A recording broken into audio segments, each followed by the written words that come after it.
সোনার সংসারে সব বন্ধুদের স্বাগত। আজকে আমি রান্না করব আলু ফুলকপি দিয়ে, আলু ফুলকপি বড়ি দিয়ে আর ভেটকি মাছের ঝোল। তো আলু ফুলকপি দিয়ে বড়ি দিয়ে ভেটকি মাছের ঝোল করার জন্য এখানে ফুলকপি একটু বেশি করে নিয়েছি, যেহেতু আমার ফুলকপি খুব ভালো লাগে। নিয়েছি আলু, এখানে টমেটো নিয়েছি, শুকনো লঙ্কা, আদা, আর ভেটকি মাছ আছে এখানে, লাজা মাথা করে ভেটকি মাছ আছে। আর এখানে আমি বড়িটা দিয়েছি একটু মশলার বড়ি, ঝোলের যে মশলার বড়িটা হয় না সেটা অল্প করে দিয়েছি। আর এখানে দিয়েছি ধনে পাতা। এই আমার লেগেছে। রেসিপিটি শুরু করার আগে বলবো লাইক করবেন, শেয়ার করবেন। নতুন নতুন রেসিপি দেখতে গেলে আপনার চ্যানেলটাকে সাবস্ক্রাইব করে নেবেন। ঠিক যেভাবে খাই ঠিক আপনাদের সেইভাবে দেখাবো। চলুন শুরু করা যাক। তো বন্ধুরা, প্রথমেই আমি মশলাটা তৈরি করে নিচ্ছি। মিক্সারে বাটি নিয়ে নিয়েছি, বাটির মধ্যে দিয়ে দেবো আদা আর শুকনো লঙ্কাটা দিয়ে দিয়েছি। এর মধ্যে দিয়ে দেবো হলুদের গুঁড়ো, হলুদের গুঁড়োটা দিয়ে দিলাম। এবার দেব জিরে ধনের গুঁড়ো, জিরে ধনের গুঁড়োটা দিয়ে দিলাম বন্ধুরা। এবার এটা মিহি একটা পেস্ট বানিয়ে নেবো, তারপর আমি রান্নায় যাচ্ছি। তো বন্ধুরা, আমি গ্যাস ধরিয়ে দিয়েছি, কড়া আমি বসিয়ে দিয়েছি। এইটা সেই ভেটকি মাছ ভাজারই তেল, ভেটকি মাছ ভাজা, সেই ভেটকি মাছটা ভেজেছি সেই ভাজারই তেল। তেলটা আমার গরম হয়ে গেছে, আমি বড়ি কটা দিয়ে দেবো। অল্প করে বড়ি দিয়েছি, বড়ি কটা দিয়ে দেবো, একটু ভেজে দেবো। রান্না করতে গেলে এবার ছেড়ে দিতে হবে। তো বন্ধুরা, বড়িটা আমার ভাজা হয়ে গেছে, এটা তুলে নেব। রেসিপিটা পুরোটাই দেখবেন, আর রেসিপিটা আপনাদের কেমন লাগছে অবশ্যই কিন্তু বলবেন। বড়িটা নামিয়ে নিলাম, আর একটু তেল দেবো। পরিমাণ মতন তেলটা আমি দিয়ে দিয়েছি, তেলটা গরম হবে। তেলটা আমার গরম হয়ে গেছে, দিয়ে দেবো একটু জিরে। জিরেটা কয়েক সেকেন্ড ভেজে নেব। কয়েক সেকেন্ড ভাজা হয়ে গেছে, দিয়ে দেবো এক এক করে আলু। আলু, ফুলকপি,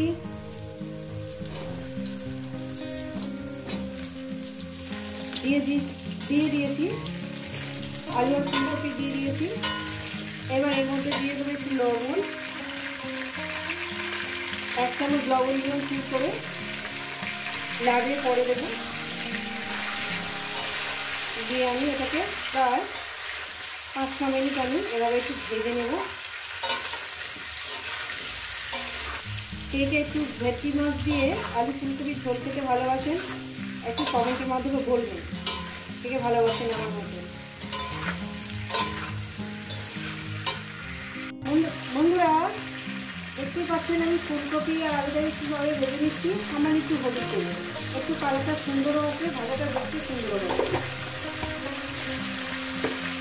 আমি যেভাবে রান্না করছি একবার এইভাবে রান্না করে খেয়ে দেখবেন, ভীষণই সুন্দর লাগবে। মিনিমাম আমি এটাকে 5 মিনিট হয়ে গেছে, আমি আরও অন্তত 4-5 মিনিট ভাজবো মিডিয়াম গ্যাসে, আমি হাইতে কোনোদিন করি না। তো বন্ধুরা, প্রায় আমি 10 মিনিট ধরে ভেজে নিয়েছি আলু ফুলকপিটাকে। এরপরে কী করবো, আমি এর মধ্যে দিয়ে দেবো মশলাটা। মশলা বাটি ধোয়া জলটা আমি দিয়ে দেবো। এই যে অনেকটা মশলা লেগে রয়েছে, মশলা বাটি ধোয়া জলটা আমি দিয়ে দিলাম বন্ধুরা। এবার এটাকে 3-4 মিনিট এভাবে কষিয়ে নেব। খুব সুন্দর খেতে হয় বন্ধুরা, এইভাবে রান্না করে খাবেন, খেতে খুব সুন্দর হয়। আমার ভীষণ ভালো লাগে এইভাবে ফুলকপি দিয়ে আমি ভেটকি মাছের ঝোল খেতে। এই কষানোর মধ্যে দিয়ে দেবো টমেটোটা, দিয়ে দিলাম। 3-4 মিনিট ধরে কষিয়ে নেব এটাকে। আমি গ্যাস কিন্তু মিডিয়ামে রেখেছি। তো বন্ধুরা, 3-4 মিনিট আমি মশলাটাকে কষিয়ে নিয়েছি। একদম ফুটন্ত জল আমি ঢেলে দেবো। একটু ঝোল বানাবো, পাতলা ঝোল বানাবো। জল দিয়ে দিলাম। জলটা দেওয়ার পর আমি এটাকে আরও 3 মিনিট ফুটিয়ে নেব। তারপর আমি মাছ আর বড়িটাকে দিয়ে দেবো। 3-4 মিনিট আমি ঝোলটাকে ফুটিয়ে নেব যাতে সবজিটা সিদ্ধ হয়ে যায়। লবণ লাগবে বন্ধুরা, লবণটা আমি স্বাদ মতন এখানে লবণটাকে দিয়ে দিলাম। দিয়ে এটাকে আমি চাপা দিয়ে ফোটাবো। তো বন্ধুরা, আমি বড়িগুলো দিয়ে দিচ্ছি। বড়িগুলো দিয়ে তারপর মাছগুলো আমি দিয়ে দেবো।